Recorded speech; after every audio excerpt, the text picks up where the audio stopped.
오늘은 부활의 무서움과 큰 기쁨이란 제목으로 하나님 말씀 증거하도록 하겠습니다. 부활의 무서움이라고 하니까 어떤 의미의 무서움인지 조금 두근두근 거리시죠? 작년에도 제가 이런 말씀을 드렸습니다. 우리 구주 예수님께서 저와 여러분을 위해서 죄와 사망을 이기시고 부활하셨습니다. 우리를 짓누르고 유혹하는 사단의 권세 가운데, 또 하나님과 우리를 분리시키는 죄의 권세 가운데, 그리고 우리를 두렵게 하는 사망의 권세 가운데 우리에게 자유함을 주시기 위하여, 우리에게 영생을 주시기 위하여, 생명을 주시기 위하여 죽음을 이기시고 부활하셨습니다. 아멘. 이 기쁜 소식을 온 몸과 마음으로 받으시고, 오늘 본문 우리가 읽었던 말씀처럼 부활의 증인으로 세상에 전하며 살아가시는, 부활의 증인 되시는 삶을 살아가시길 예수님의 이름으로 기도하고 축복합니다. 모든 사람들은 이 땅에서 태어나고 자라가고 성숙해지고 조금 더 지혜로워지고, 그리고 때가 되면 자연스럽게 몸이 노화되고, 그리고는 마지막에 생명의 호흡이 멈추게 되어 있습니다. 그 누구도 이 창조의 법칙에서 예외일 수는 없습니다. 그래서 히브리서 9장 27절, 한 번 죽는 것은 사람에게 정해진 것이요 그 후에는 심판이 있다라고 기록하고 있습니다. 그러나 오직 이 땅에 오신 한 사람, 유일하게 예수님께서만은 유일하게 이 창조의 법칙에서 예외였습니다. 우리와 똑같은 인간의 몸을 입고 오셨지만, 똑같이 아기의 몸으로, 연약한 몸으로 이 땅에 태어났지만, 예수님께서 이 땅에 오신 목적은 하나님과 멀어진, 분리된 인간의 이 죄의 문제를 해결하시기 위해서 오셨고, 그리고 그것을 이루기 위하여 스스로 십자가를 지시고 골고다를 오르셨고, 마침내 모든 고난, 모든 수치와 모욕을 당하시고 그리고 죽으셨습니다. 그러나 빌립보서 2장 8절부터 말씀에 이어지는 말씀에 보시면, 사람의 모양으로 나타나사 자기를 낮추시고 죽기까지 복종하셨으니 곧 십자가에 죽으시므라. 이러므로 하나님이 그를 지극히 높여 모든 이름 위에 뛰어난 이름을 주사 하늘에 있는 자들과 땅 위에 있는 자들과 땅 아래에 있는 자들이 모든 무릎을 예수의 이름에 꿇게 하시고, 모든 이름을 예수를 그리스도라 주라 시인하여 하나님 아버지께 영광을 돌리게 하셨다라고 말하고 있습니다. 하나님께서 십자가에 달려 돌아가신 예수님을 죽은 자 가운데서 다시 일으키셨고 살리셨고, 모든 사람들, 하늘에 있는 자들, 땅 위에 있는 자들, 그리고 땅 아래에 있는 자들로 하여금 예수님을 주와 그리스도, 즉 구원자로, 나의 주인으로 고백하도록 만드셨다라는 것입니다. 성경이 그것을 기록하고 있습니다. 성경이 예수님의 죽으심과 부활하심을 기록하고 있다는 것입니다. 그러니 우리가 성경을 믿는다면, 하나님을 믿는다면, 성경에 기록하고 있는 예수님의 부활도 믿어야 하는 것입니다. 나는 성경을 믿지만, 나는 하나님은 믿지만, 솔직히 죽은 사람이 어떻게 살아날 수 있겠어? 나는 솔직히 믿을 수 없어 라고 말하는 분이 계시다면, 창세기 1장 1절, 태초에 하나님이 천지를 창조하시니라. 제가 뉴스를 위해서 영어로 한마디 하겠습니다. In the beginning, God created the heaven and the earth. 성경은 하나님께서 모든 만물을 창조하셨다라고 기록하고 있습니다.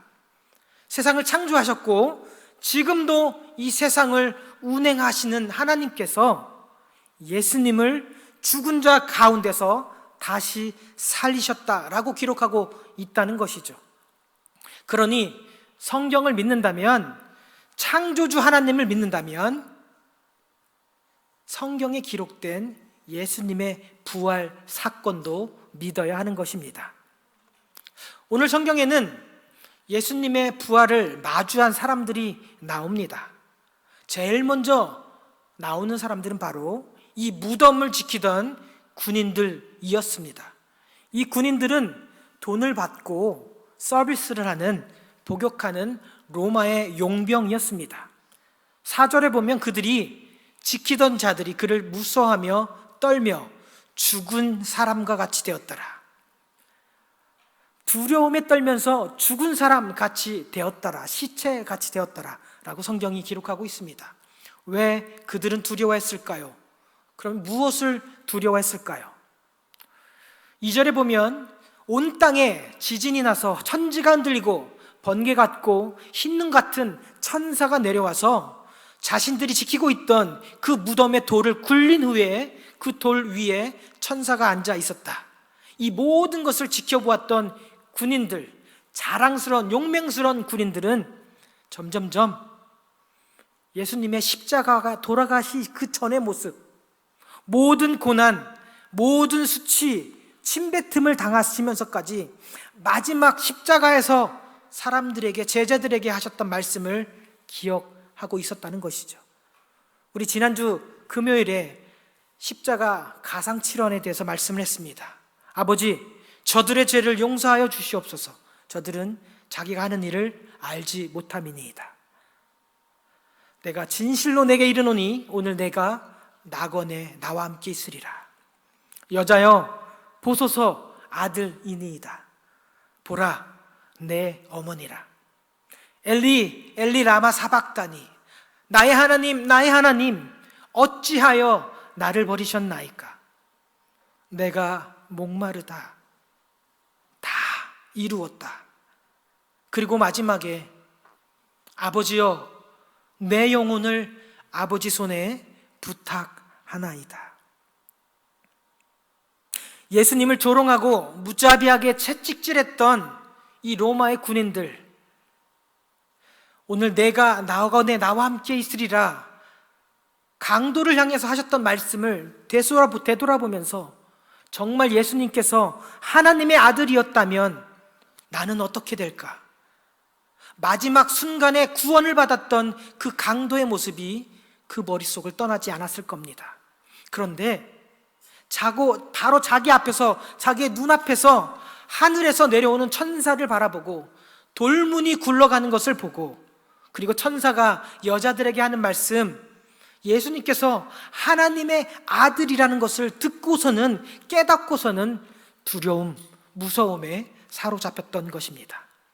여기에 기록된 무서움이란 단어는 헬라어로 포보스라는 단어입니다.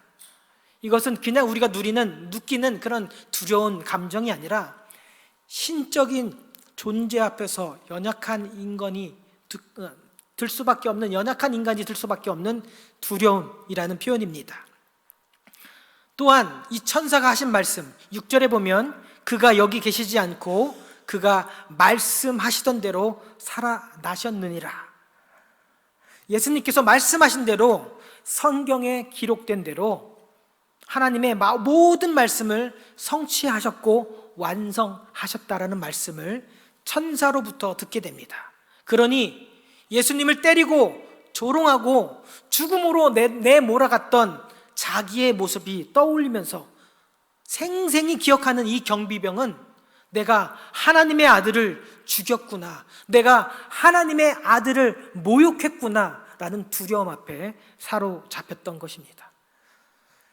그런데 이 경비병이 느꼈던 그 두려움과 무서움, 그 감정을 우리도 인생의 마지막 순간, 우리의 호흡이 멈추는 그 순간에 하나님 심판대 앞에 섰을 때 우리도 똑같은 두려움을 갖게 될 것입니다. 요한복음 5장 29절에 이렇게 기록되어 있습니다. 선한 일을 행한 자는 생명의 부활로, 악한 일을 한 자는 심판의 부활로 나오리라.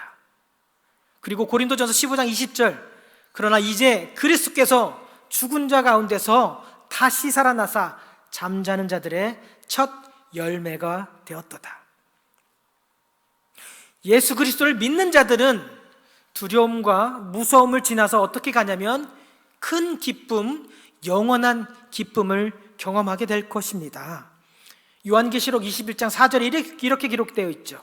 모든 눈물을 그 눈에서 닦아주시니 다시는 사망이 없고 애통하는 것이나 곡하는 것이나 아픈 것이 다시 있지 아니하리니 처음 것들은 다 지나갔음이로라. 맞습니다. 성경은 살아계신 하나님의 말씀은 믿는 우리들은 영원한 하나님 나라, 사망이나 애통하는 것이나 아픔이나 눈물이 다시 있지 않는 영원한 하나님 나라에 들어간다라고 기록하고 있습니다.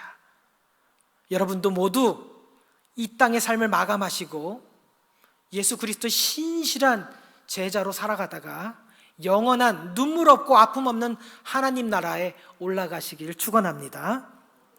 그러나 예수님께서는 마지막 십자가에서 어머니 마리아를 제자 요한에게 맡기셨듯이 오늘 본문을 통해서 우리에게 부활하신 주님께서 우리에게 이 지상에서 가장 큰 명령, 지상 대사명을 우리에게 맡기셨습니다. 마태복음 28장 19절, 20절 함께 읽어보도록 하겠습니다. 시작. 그러므로 너희는 가서 모든 민족을 제자로 삼아 아버지와 아들과 성령의 이름으로 세례를 베풀고 내가 내게 분부한 모든 것을 가르쳐 지키게 하라. 볼지어다 내가 세상 끝날까지 너희와 항상 함께 있으리라 하시니라. 여기에서 가장 중요한 것은 바로 모든 민족을 제자로 삼는 것입니다. 자격 없는 나를 은혜로 불러주신, 선물로 내게 영원한 생명을 허락해 주신 예수님께서 우리에게 맡기신 가장 큰 사명은 바로 모든 민족을 제자로 삼는 사명인 것입니다. 그러면서 예수님께서는 사명만 맡기시고 떠나신 것이 아니라 마지막에 뭐라 하셨냐면 볼지어다 내가 세상 끝날까지 너희와 함께 있으겠다. 예수님은 하늘로 올라가시면서 또 다른 보혜사 성령님, 즉 우리 안에 내주하시며 동행하시는 예수 그리스도의 영이신 성령님을 우리에게 주셨습니다. 그리고 우리 안에 내주하시는 성령님께서 우리의 삶의 모든 영역 가운데 함께 영원히 동행하신다라고 말씀하고 있습니다.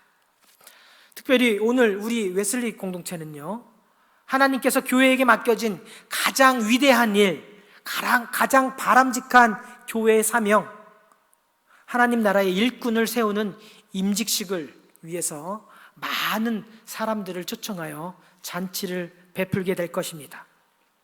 모든 민족을 제자로 삼기 위해선 반드시 하나님 나라의 일꾼을 올바로 세우는 것이 중요합니다.